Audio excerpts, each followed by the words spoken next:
오늘 아침 저희들에게 주신 은혜의 말씀은 빌립보서 4장 21절부터 23절까지의 말씀입니다.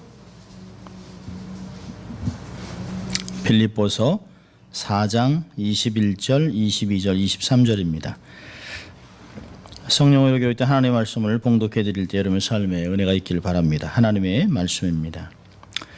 그리스도 예수 안에 있는 성도에게 각각 문안하라. 깨는 형제들이 너희에게 문안하되 특별히 가이사 집 사람 중 몇이니라. 주 예수 그리스도의 은혜가 너희 심령에 있을지어다. 아멘. 하나님의 말씀이었습니다. Morning. 네, 좋은 아침입니다.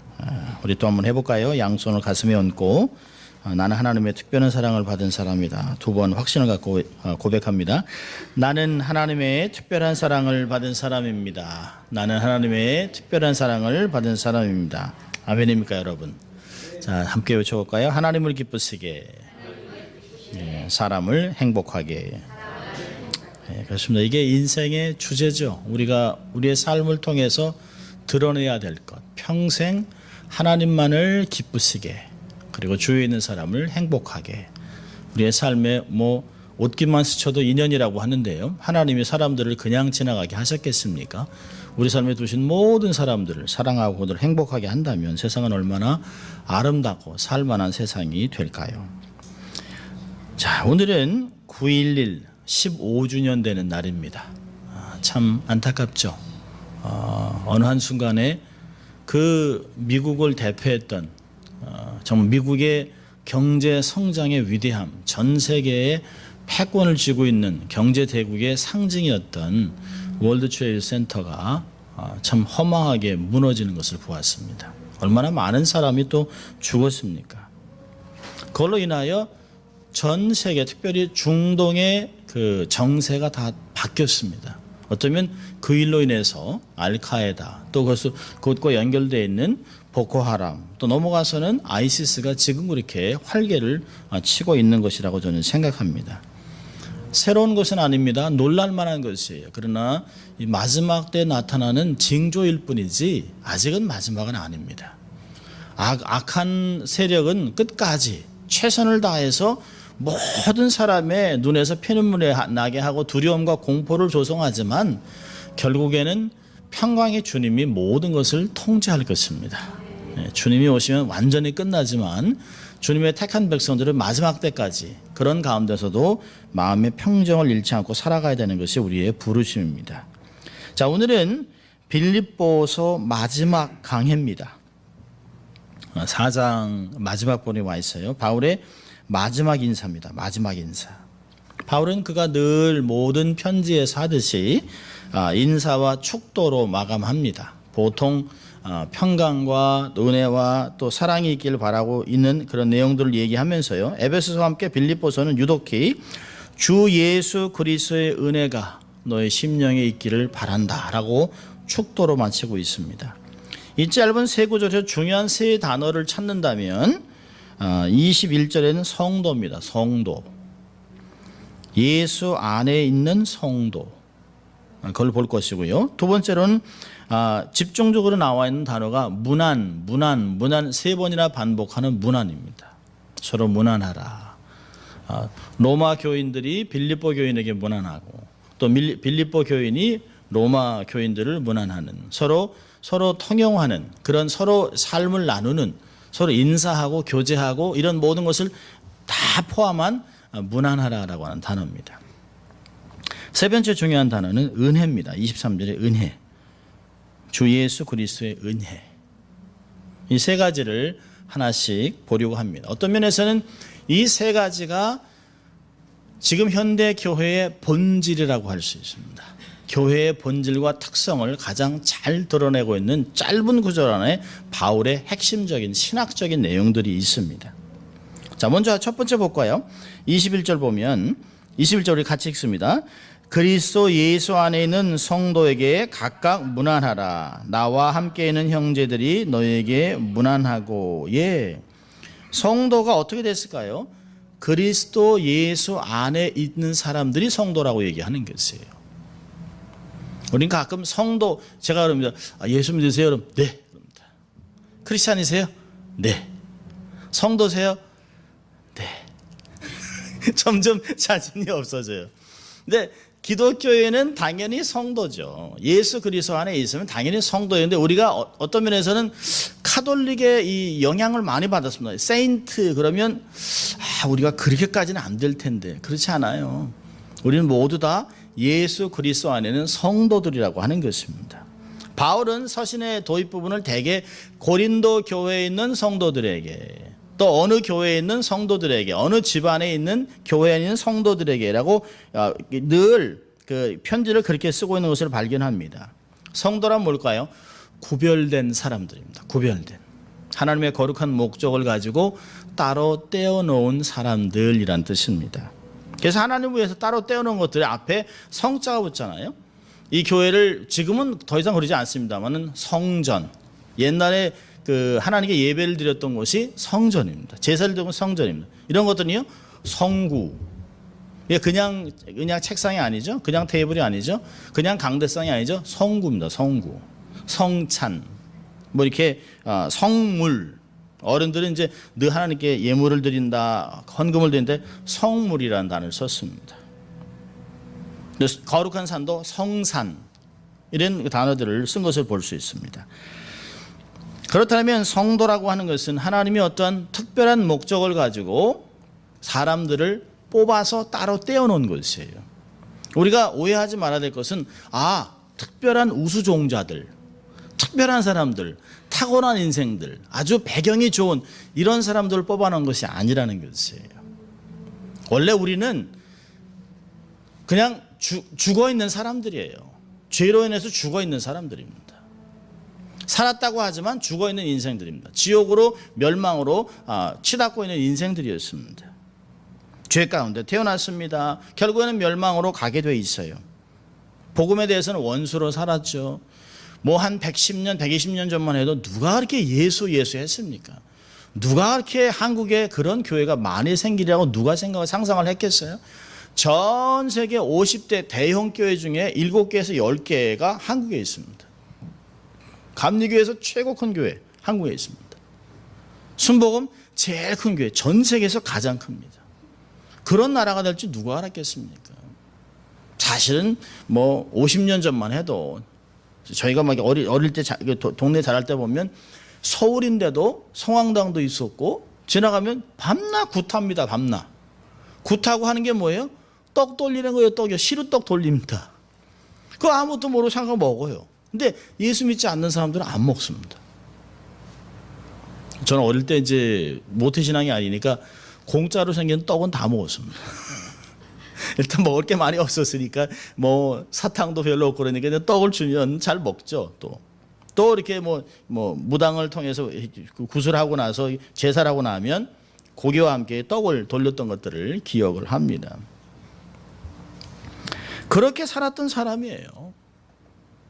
그런데 본능적으로 육신의 정욕, 안목의 정욕, 이상의 자랑으로 살아가는 본질상 진노의 자녀였지만 어느 한순간 하나님의 거룩한 뜻으로 우리의 삶을 찾아오셨습니다. 그리고 우리에게 믿음을 주셨어요. 그리고 거룩함이 뭔지를 깨닫게 하셨습니다. 그리고 우리를 완전히 그리스도 안에서 새로운 피조물로 만들어 놓으셨어요. 그걸로 끝난 것이 아니죠. 우리가 스스로 할 수 없었던 믿음의 고백을 함으로 하나님의 자녀가 되게 하셨어요. 여러분 빌립보서 1장 6절에서도 우리에게 얘기하잖아요. 빌립보 교인들에게 사도 바울이 확신을 갖고 얘기하는 게 뭐예요? 너희 속에 착한 일을 시작하신 이가 그리스도 예수의 날까지 이루실 줄을 우리가 확신하노라. 이게 뭘까요? 구원의 역사입니다. 구원의. 너희 안에 구원의 역사를 이루신 하나님이 절대로 너희들을 버리지 않는다. 그래서 주님이 다시 돌아오는 그날까지 너희들의 구원을 확실하게 해준다는 것이에요. 그것만 얘기한 것이 아니에요. 2장 13절 보세요. 너희 안에서 역사하시는 이는 하나님이시니 자기의 기쁘신 뜻을 위하여 너희로 하여금 소원을 갖게 하고 그것을 능히 행하게 하신다. 하나님으로 하여금 자꾸 선한 소원을 갖게 해요. 본래 본질적으로 우리는 남들을 사랑하고 남들을 도와주고 우리 있는 것을 막 퍼서 남에게 주는 그런 본질이 우리에게는 없어요. 근데 우리는 왠지 모르게 기독교인이 되고 나면 궁휼한 마음이 많습니다. 눈물도 많아져요. 정말 도와주고 싶다. 정말 주를 위해서 이런 일을 해야 되겠다. 교회를 위해서, 선교사를 위해서, 내가 몸을 들여야 되겠다. 내가 돈을 들여서 다 아니구나. 시간을 들여야 되겠다. 그래서 삶 헌신하고 선교지로 나가는 것이에요. 본래 우리는 그런 본질을 갖고 있지 않습니다. 태생적으로 그렇지 않아요. 그런데 하나님의 은혜가 우리를 그렇게 만들어 놓으셨어요. 선한 소원을 갖게 하고 능히 감당하게 하셨습니다. 갈라디아서를 보면 우리를 하나님이 양자의 영을 주셔서 우리가 하나님을 아버지로 부를 수 있는 특권을 주셨어요. 그리고 하나님의 나라를 우리에게 유업으로 주셨습니다. 할렐루야. 얼마나 놀랍습니까? 지금 우리가 재산이 없다, 건강이 안 좋다, 뭐가 없다, 걱정하지 마세요. 하나님의 나라를 유업으로 받아 하나님의 유업 상속자라고 생각한다면 넉넉하고 좀 자신감 있게 살 필요가 있습니다. 새롭게 하시고 선한 소원을 주시고 우리 아들로 삼고 유업을 이루게 하신 그 놀라운 그런 사람이 누구냐? 하나님의 거룩한 백성들입니다. 아무나 주는 것이 아니에요. 하나님이 자기 백성으로 이렇게 불러서 너는 나와 언약을 맺은 자녀, 내가 너를 끝까지 책임지겠다, 세상 끝날까지 너와 함께 하겠다, 그렇게 약속해 놓은 사람들입니다. 성령으로 도장을 땅 하고 우리 가슴에 인을 쳐놨습니다. 우리 안에 하나님을 아버지라 볼 수 있는 양자의 영을 주셨어요. 그래서 우리 하나님 아버지라고 부를 수 있는 사람이 됐습니다. 대단한 것이죠. 하나님은 그런 자들에게 특별한 관심을 기울이세요. 특별한 목적에 그들을 사용하십니다. 자, 오늘 본문을 보면 20절도 그랬습니다만 21절, 22절 이 두 절을 보면 바울이 성도가 누구냐라고 하는 것을 이야기하면서 구별이 없다고 얘기를 해요. 예수 안에 있는 성도들, 그다음에 나와 있는 형제들, 또 모든 성도들이 너희에게 문안하되 특별히 가이사 집 사람 중 몇이다. 바울은 누구나 다 그리스도인이 될 수 있다라고 하는 것이에요. 하나님이 부르신다면 누구든지 배경과 상관없이 다 기독교인이 될 수 있다라고 하는 것입니다. 유대인이나 이방인이나 차별이 없어요. 편지를 받는 사람들은, 편지를 쓰는 사람 유대인이 바울이죠. 편지를 받는 사람들은 유대인도 있겠지만 빌립보 교회는 대다수가 이방인들입니다. 여러분, 특히 본문에 언급되어 있는 가이사 집 사람이 누굴까요? 로마 제국, 가이사가 누굽니까? 황제입니다. 황제에 가까운 친족이나 귀족이나 황제를 위해서 일하는 모든 관료, 또 1장 3절을 보면 군대 장관들, 장교, 또 노예까지, 자유인이나 노예나 황제와 관련되는 굉장한 사람들이 다 예수를 믿는 사람이 됐다는 것이에요. 노예도 있고 자유인도 있고 황제와 관련된 귀족도 있고 로마 군인, 장교, 유대인이나 헬라인이나 종이나 자유인이나 다 남자나 여자나 다 예수 안에서 하나 가족이 됐다라고 하는 것입니다. 이것이 바로 교회의 본질입니다. 이 교회의 특성입니다. 국적은 그렇게 중요하지 않아요. 배경 그렇게 중요하지 않습니다. 여러분, 우리 한국 땅이 얼마나 작습니까? 한국에 있는 사람들, 한국에 있었던 사람들이야 뭐 서울에서 부산 너무 멀어라고 하지만요. 저희 사촌 누나가 한번 미국에 처음 왔습니다. 그랬더니 너무 넓다는 거예요. 그래서 이거 뭐 캘리포니아도 다 못 본 사람이 미국이 넓다 그러냐. 여기서 한번 휙 한번 비행기를 한번 타야지. 한국에서는 서울에서 비행기 타고 제주도 가면 떴다 한 번서 내립니다. 여기는요, 떠서 한참 5시간 반을 날아가잖아요. 그렇게 큰 땅에 살아요. 근데 그 좁은 캘리포니아의 뭐 정말 4분의 1도 안 되는 한국 땅에서 전라도, 경상도, 충청도, 서울, 이북 뭐 이러면서 다 서로 지방색이 얼마나 많은지 몰라요. 학연, 지연 얼마나 따지는지 모릅니다. 한국 사람들 만나면 호구조사 하잖아요. 어디 살았어요? 그래서 대학교, 고등학교, 중학교, 대학교, 유치원 그러냐고 얘기합니다. 여러분, 그런 거 얼마나 뭐 공부를 했는지, 양반이냐 아니냐, 무슨 배경이냐, 그거 중요하지 않아요. 하등의 문제가 되지 않습니다. 여러분, 예수님의 12제자를 보세요.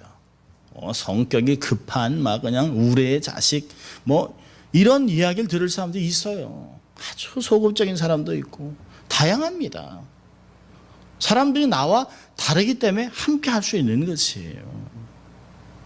고향도 다르죠. 문화도 다르죠. 본질적으로 다 다른 사람들이 하나님이 부르셨다라고 하는 한 가지 목적, 하나님의 거룩한 나라를 세운다라고 하는 한 가지 목적, 그 목적을 가지고 같이 사역하고 같이 한 가족이 된 것입니다.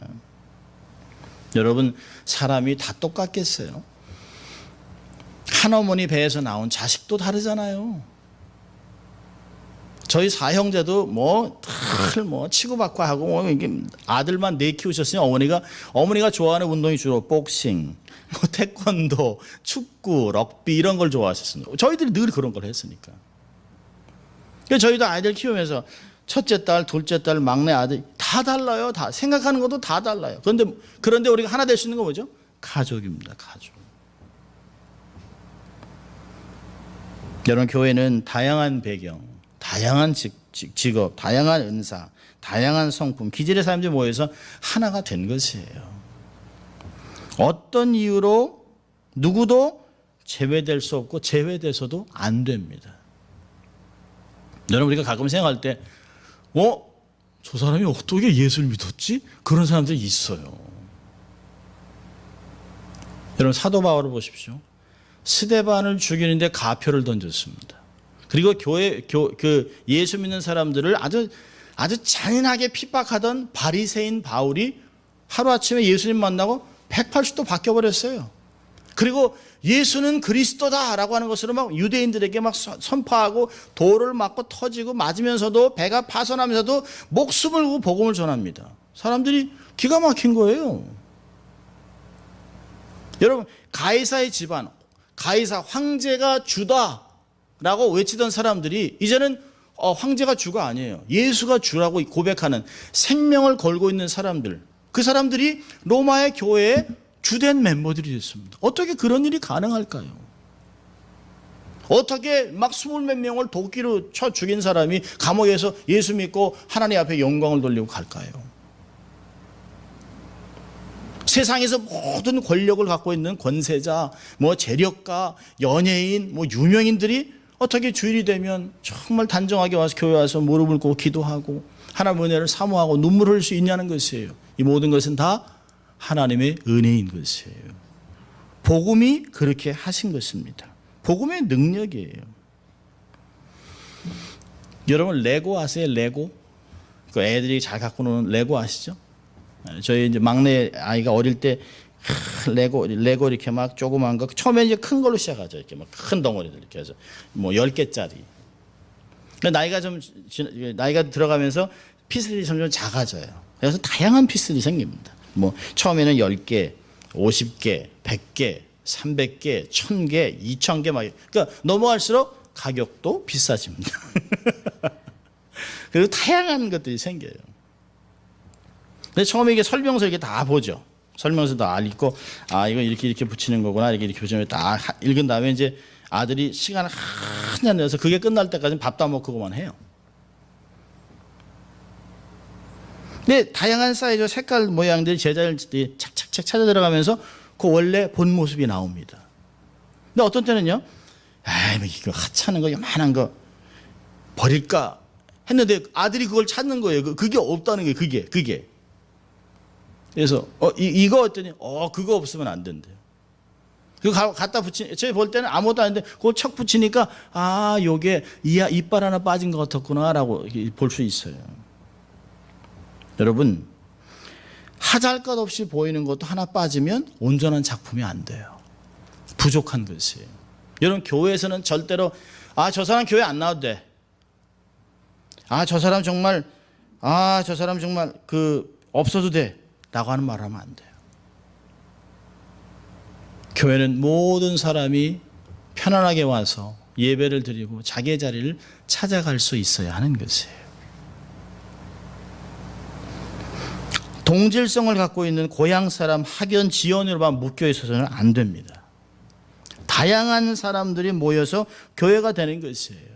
Unity in diversity.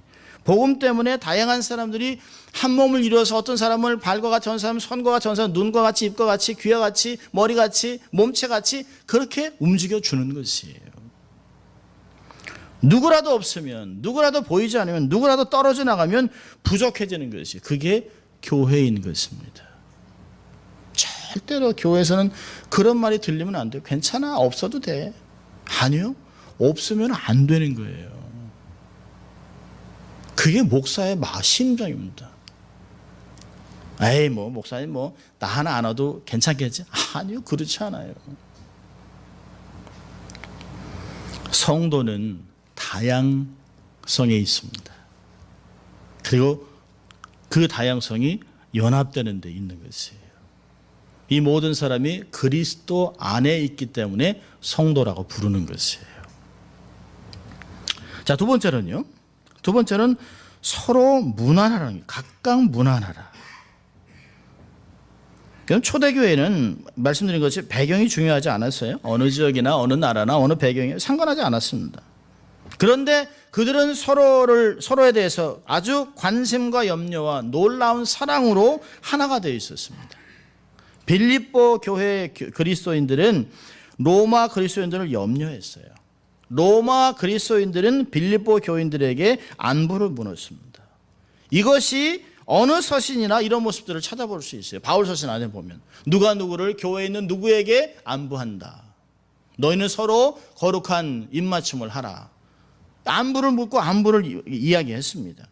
이것이 그리스도인들의 신분을 가름하는 시금석입니다. 다른 교인들에게 이런 특별한 관심을 가지고 있는가? 어떻게 지내고 있을까? 지난주는 왜 못 오셨을까? 어디 아플까? 어떤 일이 있나?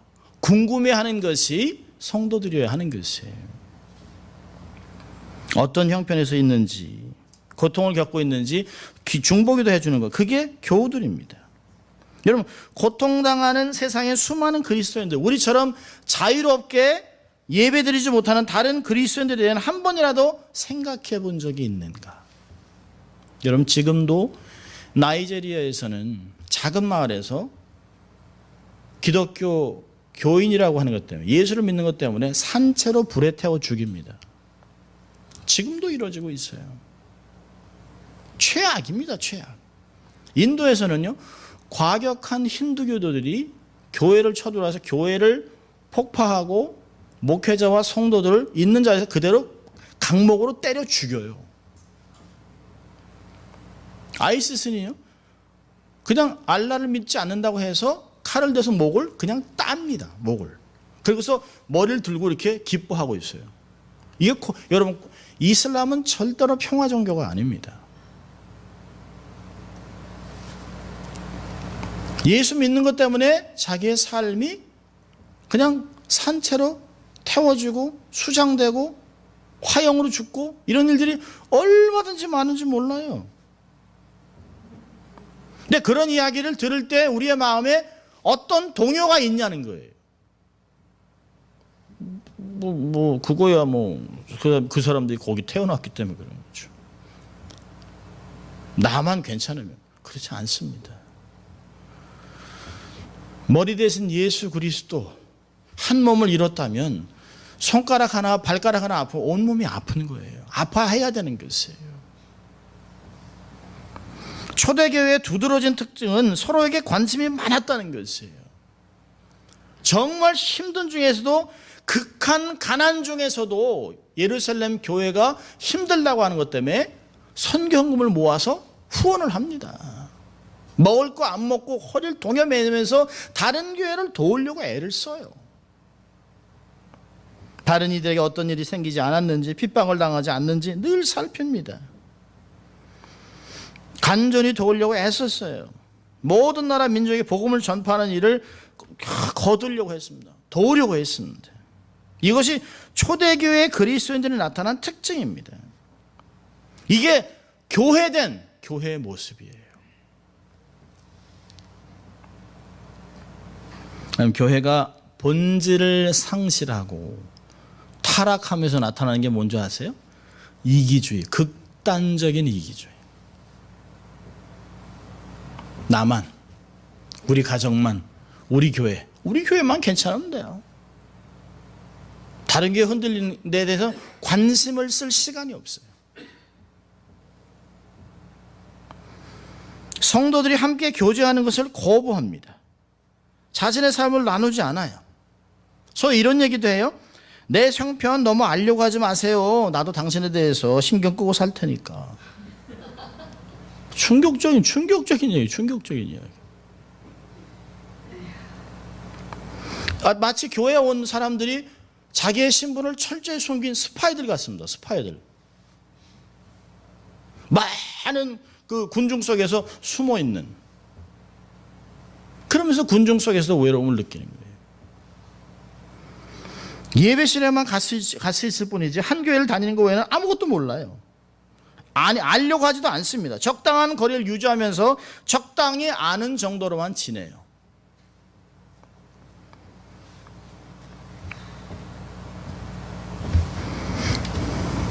그런 얘기도 가끔 듣습니다.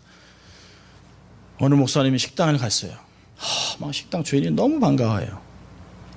다 식당 대접하고 떠나는데, 목사님 저 아시죠? 목사님, 아니요, 잘 모르는데. 제가 목사님 그 교회를 나가 10년이나 됐는데. 교인이 2,000명 이렇게 되니까 모르는 거예요. 이런 교회가 대형화되면서 교회는 급격하게 타락했습니다. 성도가 목사를 모르고, 목사와 대화하려면 세크레터리를 통해서 스케줄을 잡아야 하고, 언제부터 교회가 세상같이 CEO, 회장, 비서를 두는, 목회자가 기사를 두고 다니는 그런 일들이 지금 LA에도 자꾸 번지고 있습니다. 여러분, 성경의 권면을 들어보세요. 요한복음 13장에서 예수님이 34절에 했습니다. 새 계명을 너에게 주노니 서로 사랑하라. 서로라는 단어가 많습니다. 히브리서 10장 24절이요. 서로 돌아보아 사랑과 선행을 격려하라. 로마서 12장 10절에서는요. 서로 우애하고 존경하기를 서로 먼저 하라. 에베소 4장에서는 서로 용납하라. 에베소 4장 32절에 서로 인자하게 하며 불쌍히 여기며 서로 용서하기를 하나님이 그리스도 안에서 너희를 용서하신 것 같이 하라. 갈라디아 6장 2절이요. 너희가 짐을 서로 지라. 데살로니가서 4장 18절에요. 서로 위로하라. 베드로전서 4장 8절에서는 서로 사랑하고 서로 대접하기를 원망 없이 하라. 신약에만 120번이 나옵니다. 서로.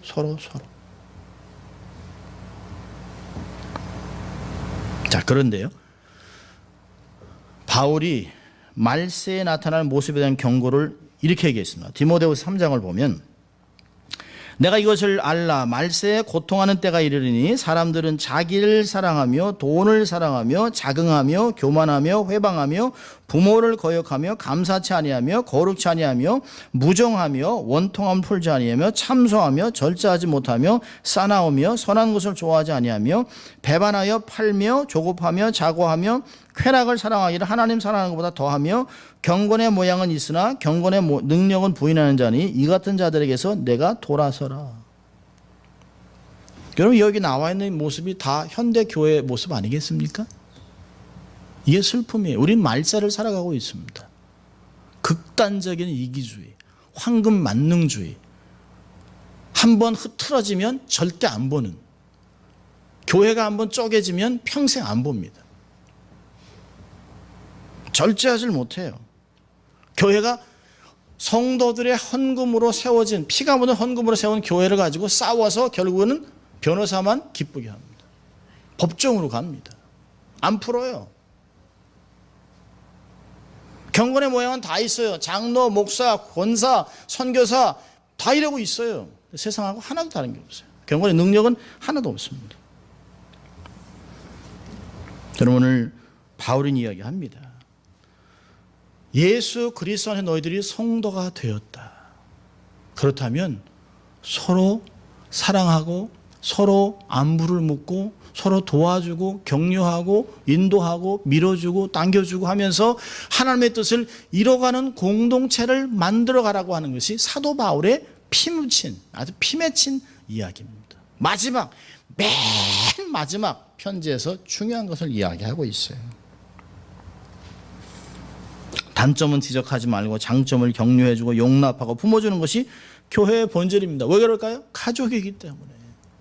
가족이기 때문에 그런 것이 다른 이유가 없어요. 가족이기 때문에.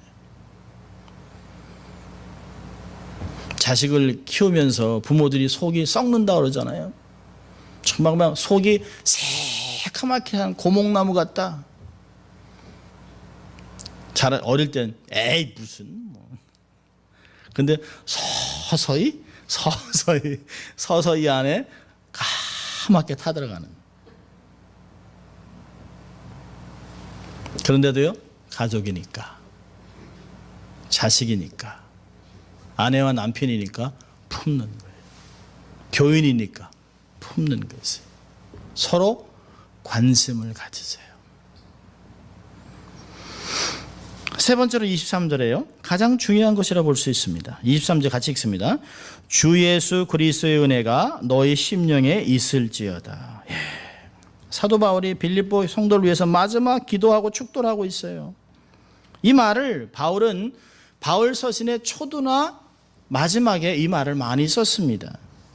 아마 빌립보 교인들에게 하고 싶었던 모든 말을 한 문장으로 함축해서 한 절로 얘기하라면 아마 이 말씀일 거예요. 너희들의 심령이 은혜로 충만하기를 바란다 라고 하는 말입니다. 이런 빌립보 교회가 외부의 핍박과 극한 가난을 견뎌내고 교회의 분열을 극복하고 하나가 되고 여러 가지 장애물과 문제를 뛰어넘어 주 안에서 기뻐하고 예수 그리스도가 주신 놀라운 구원을 누리는 방법이 이 마지막 한 절에 있습니다. 심령 안에 그리스도의 은혜가 충만할 때. 그렇게만 되면 개인의 신앙 성숙과 교회 연합은 자연스럽게 이루어진다는 것이에요. 이 은혜가 우리의 구원의 시작입니다. 이 은혜가 구원을 지속시키는 힘입니다. 이 은혜가 우리를 인내를 가능케 하는 토대입니다. 우리의 구원을 완성시키는 요소입니다. 여러분, 주 예수 그리스도의 은혜가 우리의 심령을 통제해야만 우리의 본성을 이길 수 있어요. 삶의 중심인 심령에 마음에 은혜가 있으면 교회의 문제나 외부 어려움을 능히 감당할 수 있어요. 그래서 잠언서 4장 23절에도 너희들이 무릇 지킬 만한 것 중에 마음을 지키라. 이에서 생명의 근원이 남이니라.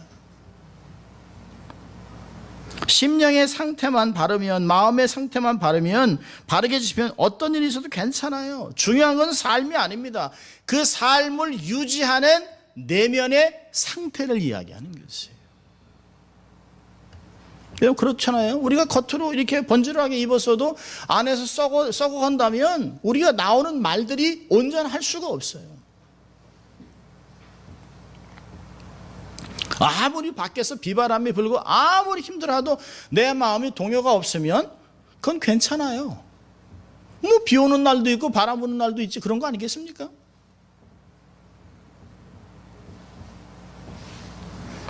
심령만 바르게 지킨다면 주변에 어떤 일이 나도 크게 좌우되지 않습니다. 여러분, 바울도 옥에 갇혀있고 불확실한 상황이지만 주 예수 그리스도의 은혜가 그의 심령을 다스리니까 고백하잖아요. 주 안에서 기뻐하라. 나는 만족한다. 모든 환경에서 자족함을 배웠다.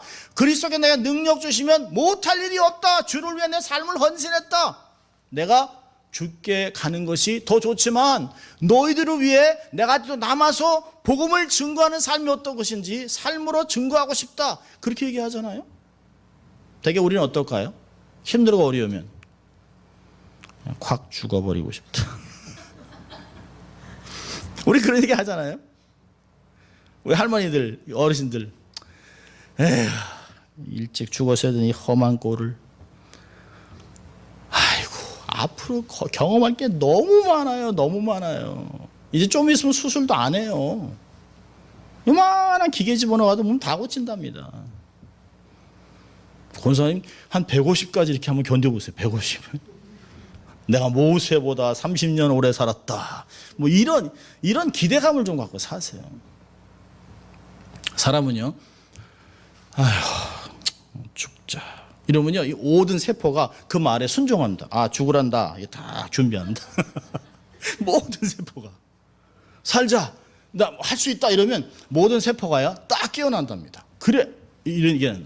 그러니까 말을, 좋은 말을 해야 돼요. 좋은 말을. 오늘도 참 좋은 날이다. 아, 해가 떴다. 와, 새날 주셨다. 얼마나 감사한가. 이야, 하나님 감사합니다. 이게 은혜의 삶이에요. 은혜는 뭘까요? 적극적입니다.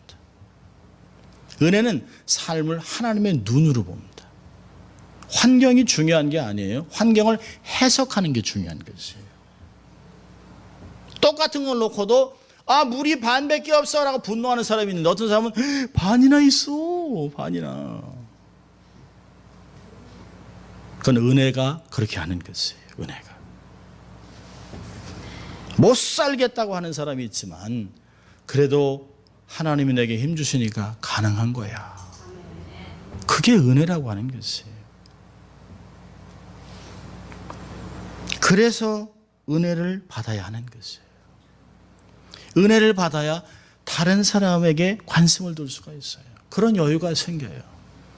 은혜가 있어야 다른 사람에게 사랑을 베풀고 자기를 하나님 앞에 관리할 줄 아는 것이에요. 히브리서 4장 16절 이럽니다. 때를 따라 돕는 은혜를 얻기 위해서 은혜의 보좌 앞에 담대히 나가라. 은혜는 그냥 주어지는 게 아니에요. 찾아야 됩니다. 하나님 은혜 받기를 사모해야 돼요. 디모데후서 2장 1절은 이럽니다. 내 아들아 그러므로 내가 그리스도 예수 안에는 은혜 속에서 강하라. 우리의 진정 강함은 은혜 속에서 오는 것이에요. 여러분 사람이 이 힘으로 삽니까? 아니 이거요 툭 치면 넘어집니다. 그런데 심령이 강하면요 병도 이겨요.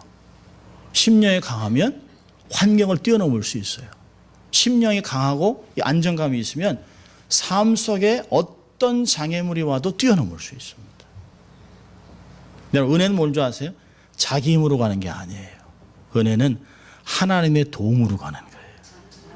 내 힘으로 살려고 하니까 힘드는 거예요. 하나님 나 이거 안 되는 거 아시잖아요. 하나님이 도와주세요. 하나님 뭐라 할까요? 진작 물어보지. 그렇게 진작. 내가 널 도와주려고 다 준비했다. 내가 구하지 않아도 내가 있는 걸 다 필요한 거 아니까 다 준비해놨다. 얘다 하고 주시고 아니겠습니까? 안 물어보니까 안 주는 거예요. 안 물어보니까. 근데 은혜는 누가 받나요? 겸손한 사람. 하나님이 교만한 자를 물리치시고 겸손한 자에게 은혜를 주신다. 야고보 4장 6절은 이야기합니다. 여러분 은혜는 내면을 강건하게 해요. 진리의 뿌리를 내리게 합니다. 진리와 비진리를 분별하게 합니다. 은혜는 삶의 안정감을 줘서 외부의 폭풍과 어려움 속에서 요동하지 않습니다. 하나님께만 소망을 두고 집중하게 만들어주는 것이 은혜입니다. 은혜 받는데 열심을 내세요. 더 중요한 건 뭘까요? 받은 은혜를 쏟아버리면 안 돼요. 힘들게 받은 은혜를 잘못 봐서, 잘못 들어서, 잘못 말해서, 마음 관리 못해서 다 쏟아버리면 안 된다는 것이에요. 여러분, 사단이 우리의 삶을 흔들어 놓는 게 뭘까요? 은혜를 누수시키는 거예요. 참 힘들게 받은, 예배 시간에 힘들게 하지 못하잖아요. 예배를 통해서, 말씀을 통해서, 묵상을 통해서 은혜를 받았어요. 기도를 받았는데 그걸 유지를 못하게 합니다. 불안하게 하고, 싸우고, 소리 지르고, 막 하면서 받은 은혜 다 쏟아요. 오죽하면 많은 분들이 했습니까? 예배는 본당 문 앞까지 다 받아놓고 나가면서 싸워요. 안 비켜? 안 치워 차? 주차장에서. 집에 가면서 아내하고 남편하고 가면서 목사님한테 참 좋았지. 에어컨 좀 꺼. 본질이 아닌 거 같고. 지키는 게 어렵습니다. 은혜를 받고 유지하는 것 너무너무 중요한 것이에요. 그러면 우리가 은혜를 유지해서 잘 유지하면요, 그 은혜가 우리의 삶을 지켜줍니다. 말씀과 기도로 심령을 기경하고 매사에 겸손해서 위로부터 흘러나오는 은혜를 받을 수 있길 바랍니다. 자, 3가지 정리합니다. 성도로 불러주신 하나님께 감사하세요. 그리고 한 가족이 된 교우들을 진정으로 사랑하세요. 표현하세요. 세 번째로는요, 은혜를 받고 깊이를 더하세요. 그러면 바울이 우리에게 얘기하고자 하던 모든 문제를 능히 우리 삶에서 감당할 수 있습니다. 주 예수 그리스도 안에 있는 은혜로 참 기쁨을 누리고 전하는 여러분 될 수 있기를 주의 이름으로 축원합니다. 기도하겠습니다. 하나님 아버지 감사합니다.